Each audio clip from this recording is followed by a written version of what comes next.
నమస్కారం.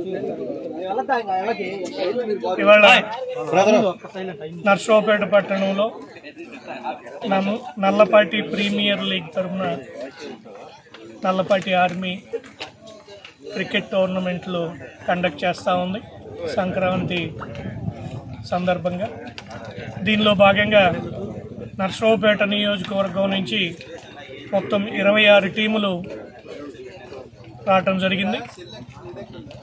ఇవాళ మొదటి రోజు నర్సరావుపేట బార్ అసోసియేషన్ అడ్వకేట్స్కి జొన్నలగడ్డ టీంకి ఇవాళ మ్యాచ్ జరుగుతూ ఉంది. మొత్తం 12వ తారీఖు వరకు ఈ మ్యాచ్లు కొనసాగుతాయి.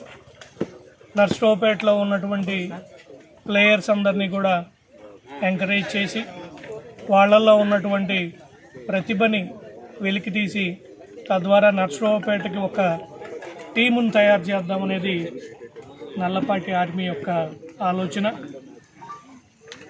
ఈ కాన్స్టిట్యున్సీలో ఉన్నటువంటి బెస్ట్ ప్లేయర్స్ అందరినీ ఒక టీమ్గా తయారు చేసి వాళ్ళకి మంచి ట్రైనింగ్ ఇప్పించి కోచ్లు తీసుకొచ్చి మంచి ట్రైనింగ్ ఇప్పించి వాళ్ళకి కావాల్సినటువంటి ఎక్విప్మెంట్స్ అన్నీ కూడా మా ట్రస్ట్ తరపున వాళ్ళకి ఏర్పాటు చేసి రాష్ట్రంలో జరిగేటటువంటి క్రికెట్ పోటీలన్నిటికీ కూడా ఇక్కడి నుంచి టీమును పంపించాలనేది ఒక ఆలోచన.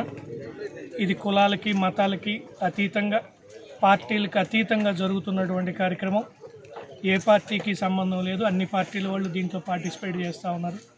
రేపు తయారు చేసే నర్సరావుపేట స్పోర్ట్స్ క్లబ్ తరపున తయారు చేసే టీముకు కూడా ఏ నిబంధనలు వర్తిస్తాయి. కులాలకి మతాలకు అతీతంగా పార్టీలకు అతీతంగా అందరూ ఉండేటట్టుగా మంచి ప్లేయర్స్ని తీసుకుని ఒక టీమును తయారు చేయాలనేది ఆలోచన. కాబట్టి రాబోయే రోజుల్లో అది నెరవేరుతుందని నర్సరావుపేటలో ఉన్నటువంటి బెస్ట్ ప్లేయర్స్ అందరూ కూడా ఆ టీంలో ఉండాలని చెప్పి మనస్ఫూర్తిగా కోరుకుంటా ఉన్నాం.